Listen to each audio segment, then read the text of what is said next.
Olá, como estão vocês? Tudo bem? A partir de agora estamos juntos aqui no programa Visão Trabalhista em Debate. Eu lembro a você, telespectador, que a sua participação é fundamental para nós. Então clique no nosso e-mail e participe do programa visãoemdebate@ig.com.br. Este programa é uma realização do Sindicato dos Metalúrgicos de Osasco e região. Sindicato esse que está pertinho de você na rua Erasmo Braga, número 310, em Presidente Altino. O telefone está no seu vídeo, 3651-7200. Ligue e se informe e conheça mais os projetos do sindicato.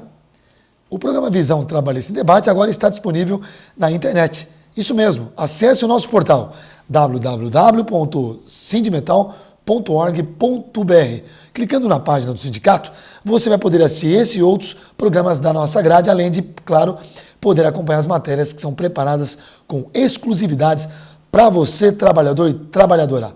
Participe! O tema do nosso programa de hoje é sobre reforma política. Para tratar desse assunto, nós convidamos o nosso colega Jefferson Mariano, doutor em desenvolvimento econômico. Jefferson, seja bem-vindo aos estúdios da TV Osasco e obrigado desde já por ter aceito o nosso convite para discutir um tema tão importante. Agradeço mais uma vez o convite, é sempre um prazer estar com vocês aqui e destacar o papel importante do sindicato em esclarecer a população a respeito de um tema tão complexo, né, e que se coloca de uma forma tão importante hoje para a sociedade. Eu começo perguntando ao Jefferson, e direto ao assunto, como está à tona, nós estamos acompanhando aí diversas manifestações em todo o Brasil. Eu pergunto a você, Jefferson, você é a favor ou contra essas manifestações, claro, em ordem, né, sem bagunça, da população? Ah, não, sem dúvida, que foi muito importante o fato da população brasileira se manifestar, né? Então essas manifestações são muito favoráveis a essas manifestações, inclusive em função dessas manifestações algumas mudanças já estão ocorrendo na sociedade brasileira, é muito importante. É claro que, como você bem destacou, né, de uma forma organizada, a questão da violência, a violência a gente tem que sempre coibir, né, todo e qualquer tipo de violência, mas é bastante positiva essa forma da população se manifestar, se colocar, e a gente começa a perceber que as coisas estão mudando em função disso, né? Como diz a voz do povo e a voz de Deus, né? É verdade. E o povo tem força, unido eles têm força, né? Agora, as manifestações populares, Jefferson, que aconteceram recentemente no Brasil, desde o dia 6 de junho, né, para ser mais exato, colocaram a reforma política de volta ao centro dos debates. Reforma política, por si só, é capaz de resolver os problemas da corrupção, que é um dos motivos dos protestos de rua? Não, o problema é mais sério, é mais complexo. A reforma política por si só, ela não vai dar conta dessa grande quantidade de problemas, essa grande quantidade de demandas que estão sendo colocadas atualmente pela sociedade. Então, tem uma série de pontos, por exemplo, a questão da corrupção é algo que já poderia ter sido, com os instrumentos existentes, já poderiam estar sendo combatida, né? Então, não é a questão... É claro, né? Em função das crises, em função do próprio descrédito da população em relação às instituições políticas, automaticamente o governo ou os políticos, de uma certa forma, tentam antecipar e tentam colocar na agenda a reforma política. Ô Jefferson, você citou na sua explanação a questão que o povo não aguenta mais, né? O povo já está cansado de ser enganado. Você falou que tem mecanismos que já poderiam ser usados para inibir essa corrupção, mas não é o que acontece. Não é o que a gente vê no dia a dia, né, Jefferson? Talvez essa manifestação veio com essa indignação da população. Já que não estava sendo mudado, vamos ver se através de um ato público da sociedade pode ser que mude alguma coisa. É verdade, porque inclusive nessas últimas manifestações nas quais a população até rechaçou a presença de partidos políticos, foi justamente em função disso, né, que praticamente de A a Z, né, todos os partidos políticos, de uma certa forma, foram colocados em descrédito, né? As pessoas desconfiaram, e não só os partidos políticos, como os próprios governos. A gente pode perceber, por exemplo, que as críticas ou a indignação da população foi na direção de prefeito, de governador de estado, de presidente e de congresso, né? Então, ou seja, todo o espectro político, né? A população colocou todos os políticos, na verdade, encostou-os na parede, né? Então essa manifestação ela acaba tendo esse caráter, né? Muito se discutiu a questão da imparcialidade dessas manifestações com cunho muito político por trás. Você então não vê dessa forma que você citou A de A a Z, todos estavam envolvidos. Todos. Agora o que acontece, aí você tocou uma questão muito importante, que é o seguinte, que aí até tem a ver até com o papel do sindicato, né? Então o que acontece? Toda e qualquer manifestação ela acaba tendo por trás uma questão política. Então não existe nem a neutralidade e a partidarismo nas manifestações. É claro que quando você começa a pegar essas manifestações, tem grupos políticos envolvidos, né? Então o que acontece? Não tem a partidarização, mas todas as pessoas envolvidas são simpatizantes de partidos políticos. Tem grupos anarquistas, então tem uma série de movimentos.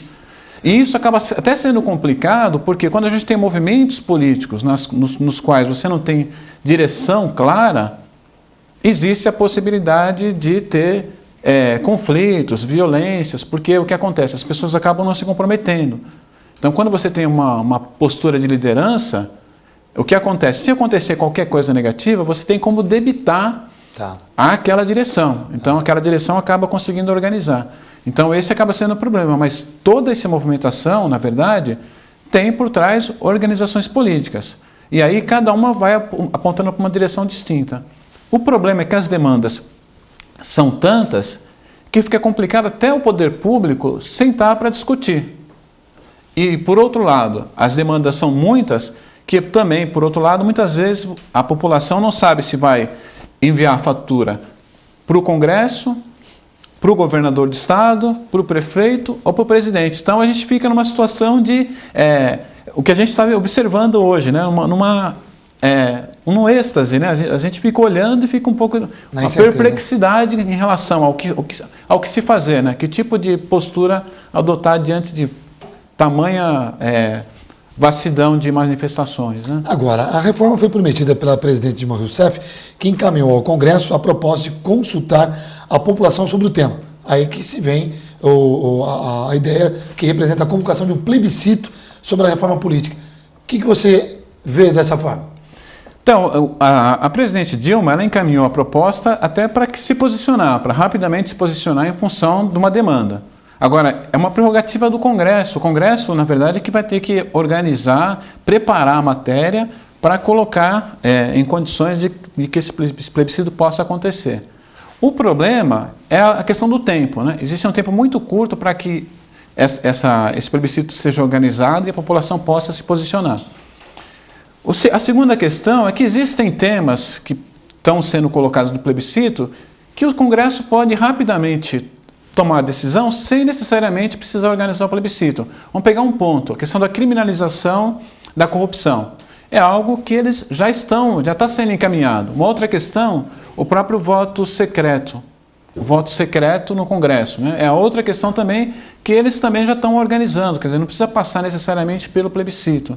Então, o que acontece? Sobram alguns temas que estão sendo colocados. Agora, o tempo, na verdade, o tempo acaba sendo muito curto para que esse plebiscito passe a acontecer. Reforma política é o tema do nosso programa de hoje. Estou recebendo Jefferson Mariano, doutor em desenvolvimento econômico, tratando esse tema tão importante que você pode participar através do nosso e-mail visãoemdebate@ig.com.br. Nós vamos para um breve intervalo e já voltamos. Fique conosco, não saiam daí.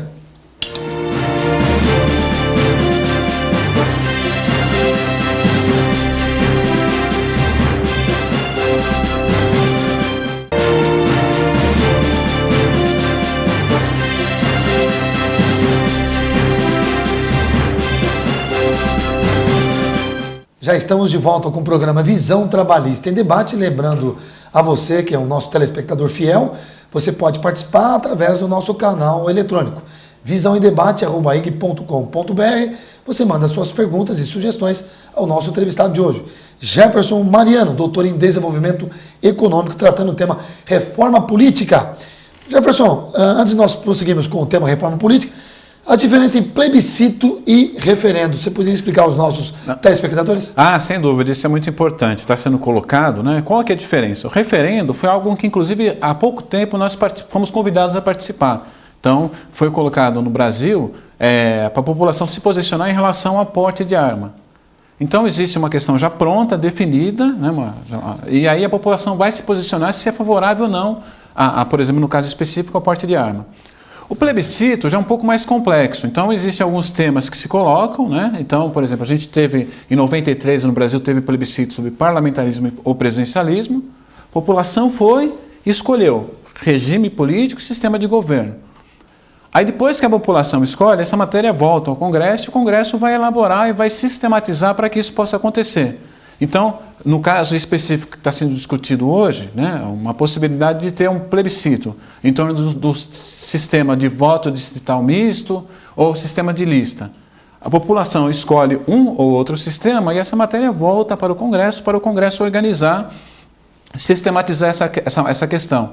Então, muitas vezes, não necessariamente tal qual a população votou, vai ser obedecida. Então, pode ter algum tipo de alteração. Por quê não é obedecida? Não, porque até a questão de você formalizar, para você fazer com que aquela ideia geral se transforme numa matéria, se transforme na legislação. Por exemplo, nós vamos votar, a população opta pelo sistema de voto distrital.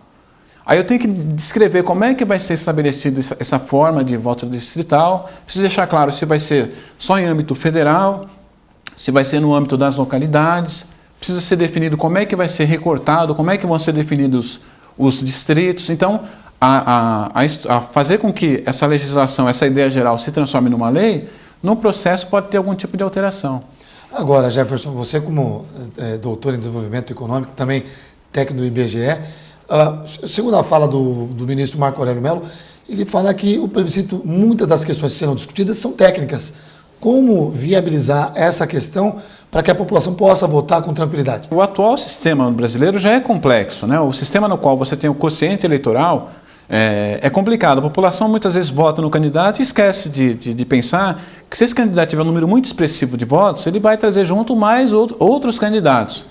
Então, o que acontece? A questão política, a população primeiro tem que pensar que precisa votar em partidos políticos, né? Apesar de alguns acharem que não é importante essa instituição, o partido político.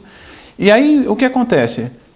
Nós estamos colocando uma possibilidade de ter voto distrital ou sistema de listas. Então, é bastante complexo. Você tem que esclarecer a população a diferença entre cada um dos sistemas. Por exemplo, né, em países no qual você tem um voto distrital, muitas vezes tem a possibilidade de um determinado partido político perder, ter um número de votos expressivos, mas não ter nenhum candidato, porque perdeu em vários distritos. Certo. Então a população às vezes acaba tendo essa dificuldade. E você acha mais justo dessa? Não, eu acho complicado. Eu acho que o voto distrital, tanto o voto distrital como o voto distrital misto, você tem alguns aspectos que são favoráveis, mas tem outros complicados, que é esse, por exemplo, no caso dos Estados Unidos... Isso que eu ia falar, os Estados Unidos é um exemplo que... É um exemplo... Deu certo? Não, nos Estados Unidos, na eleição do Bush, por exemplo, os republicanos foram minoria, tiveram menos votos, no entanto, elegeram um presidente.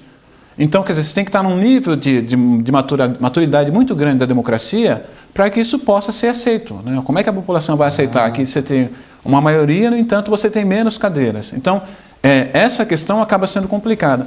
E nós temos outros problemas no sistema federativo brasileiro que é mais complicado. Então, por exemplo, a gente tem o Senado e o Congresso. O Senado e a Câmara dos Deputados.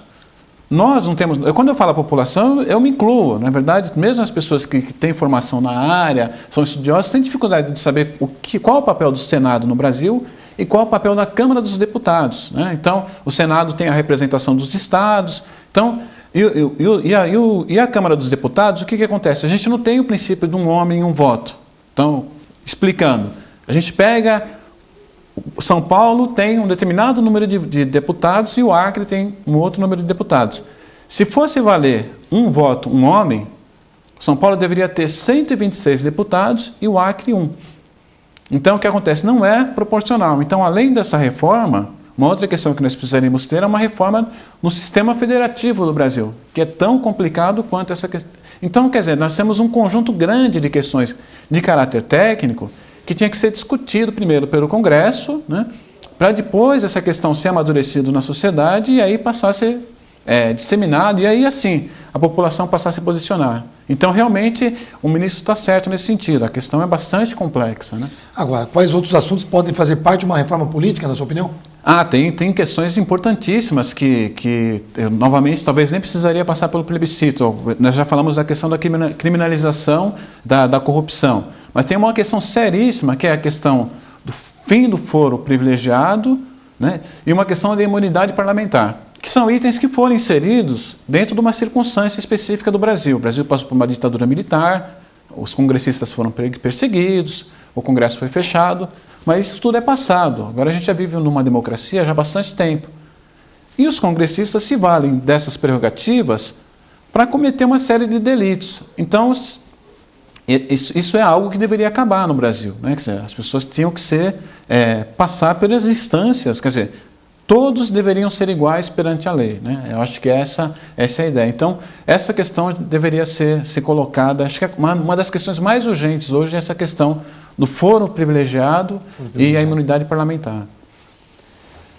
Vamos torcer para que nós ainda podemos ver o Brasil desta forma.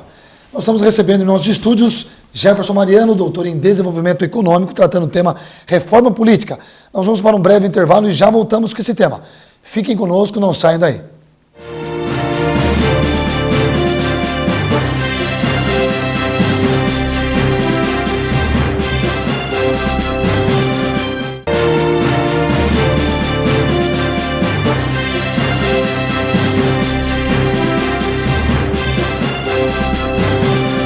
Já estamos de volta com o programa Visão Trabalhista em Debate. Você que ligou a TV agora, você está acompanhando um tema tão importante hoje, reforma política. Meu convidado é o Jefferson Mariano, doutor em desenvolvimento econômico. Na proposta encaminhada ao Congresso, Jefferson, a presidente Dilma Rousseff também sugeriu 5 temas para o plebiscito. São eles: financiamento de campanha, tipo de voto, suplência do senador, coligações partidárias e fim do voto secreto no Congresso. Você citou fórum privilegiado e imunidade parlamentar. Como você avalia esses 5 temas? Não, acho que são temas que são temas bastante importantes, que devem ser colocados na agenda de qualquer reforma política, né? Mas é como a gente havia discutido, muitos desses temas talvez nem haja necessidade de plebiscito. Por exemplo, vamos pegar a questão específica do voto secreto. Isso. É algo que você nem precisa colocar num plebiscito. Isso 99% da população é favorável, né? Você vai gastar recursos, na verdade... Uma redundância aí. Numa redundância, porque a sociedade, todos, né, quando votam no determinado candidato, querem que exista clareza com relação à posição no qual o deputado ele votou, né? Mas não tem que ter uma pesquisa concreta para que possa... Não, você até pode, mas assim, você tem uma questão que é a seguinte, né? Lógico. Que está jogando para a torcida, na verdade, e uma outra questão de custos mesmo, né? Tá. Quer dizer, essas questões elas podem ser antecipadas. Na verdade, a presidente tentou encaminhar um conjunto de questões até para tentar se antecipar, né? Para tentar dar resposta à população. Então, olha, preciso encaminhar algumas questões porque a população está posicionada, está incomodada, e tem que encaminhar algumas questões para que o Congresso se posicione. Então, ela colocou as questões, é óbvio, são questões importantes, as questões que mais afligem a população. Mas, assim, talvez não precisaria de um plebiscito. Agora, tem questões que são mais complicadas, por exemplo, a questão do sistema, né? O sistema de voto, aí sim é uma questão complexa que implica... nós temos, só para ter em termos aqui no Brasil, a gente tem 2 blocos, né? Então tem um bloco que a gente pode até dizer que é do governo, que defende o sistema de lista.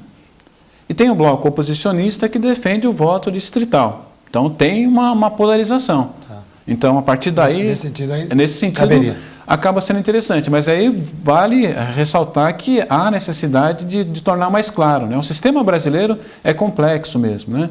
Aí tem uma outra questão com relação ao Senado, que é o fim da suplência, é um outro item importante, também vale colocar em termos de plebiscito, mas tenho certeza que a população também é algo de 90%, 95% tá. É contra o sistema de suplência, né? Eu tenho que enxergar o candidato que vai defender minhas ideias, né? Agora, a reforma política é um tema complexo, né? Você já bem citou nos 2 últimos blocos. A sociedade brasileira, na sua opinião, está preparada para ir às urnas para mudar a atual política? Eu acho que não. Hoje, por exemplo, não só hoje, como no tempo que nós temos para que isso seja implementado. Então, por exemplo, a proposta do governo e a vontade era de que nós tivéssemos agora em setembro já algo pronto para que a população pudesse se posicionar. Esse tempo é muito curto, né? A população não tem. E não é... eu vi esses dias uma deputada do Sul falando que seria subestimar a capacidade do povo. Não se trata disso, né? Não se trata de subestimar ou não. Se trata que é um tema muito complexo e que é um tempo muito curto. Quer dizer, esse tema tem que ser aprofundado, nós teríamos que ter debates aprofundados.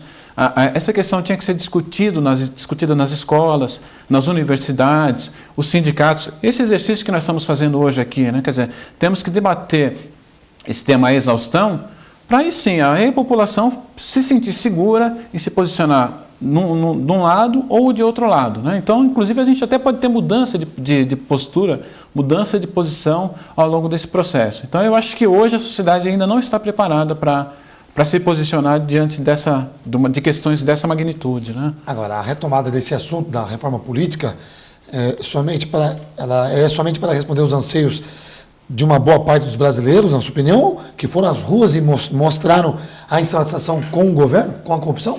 Infelizmente, é um pouco isso, né? Porque nós temos um período de 20 anos, desde o término do início da década de 90, a questão da reforma política vem sendo discutida. E de lá até hoje, né, nós não tivemos mudança. E não é nem questão de partidarização, né? Porque alguns falam que há 10 anos, não, o tempo é maior, né? Na verdade, é quase 20 anos mesmo que a gente não tem. E a culpa não é só do Executivo, a culpa é do Executivo e também do Legislativo. As pessoas não se envolveram no sentido de propor reformas. E a reforma do sistema político também não é só do Legislativo e do Executivo, é do Judiciário também, que ninguém discute. Então, o Judiciário, por exemplo, deveria ter um controle externo, porque também o Judiciário é terra de ninguém, né? Então, é bastante complicado, né? As mesmas prerrogativas que nós estamos observando no Legislativo, nós temos também lá no Judiciário. Então, teremos que reformar o sistema de fato, né? E é um processo mais longo, na verdade, né? Então, isso há muito tempo que vem sendo discutido, né? Mas não vem sendo tomada nenhuma decisão efetiva nesse sentido. Agora, o plebiscito para uma reforma política não depende do governo e sim do Congresso, que há anos está com a pauta da reforma política parada. Você acha que o atual Congresso tem interesse no avanço desse assunto?